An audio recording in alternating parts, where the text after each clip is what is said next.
So as I'm tearing down our classroom wall, I remember a question that I got a little while back, and that is, how do you build in anchor systems to your artificial wall?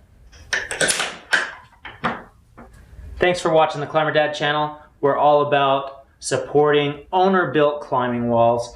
And today I want to talk to you about how you can build, or a way that you can build anchors on your climbing wall. Really quick, I just want to thank all of those that have made donations or purchased merchandise from climberdad.com. Through that, I have been able to continue to make these videos and focus a little bit more on it. If you haven't done that yet and you have the means, please go over to climberdad.com and make a small donation. Every little bit helps. I really appreciate it. Now let's get back to the video.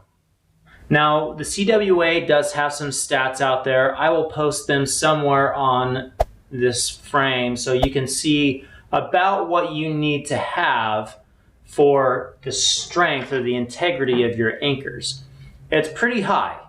So it's not something that you can just go into a T-nut onto the plywood and be good. What I do, and this is not the way that I'm saying that you need to do it or the only way to do it or that this is a good way to do it, I'm just saying this is how I do it. I will put my anchors directly onto the beams or the studs of the wall with an angle iron. Now if this were a top rope anchor, I would have made this plate a little bit bigger and I would have made it 3/16 inch thick. This angle iron is only 1/8 inch thick, which works just fine for teaching people how to use the top rope anchor, because you're not going to see this. It's behind the wall like this is. I will also double up my studs. So instead of just having a single stud running down to the ground, I will have two different studs laminated together, running the full length all the way down to the floor. And then I bolt these angle iron through those studs so they're attached together, held by bolts.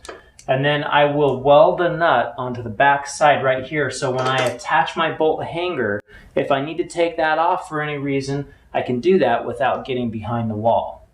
I hope that this has helped you in any way. If you have any questions, comment down below.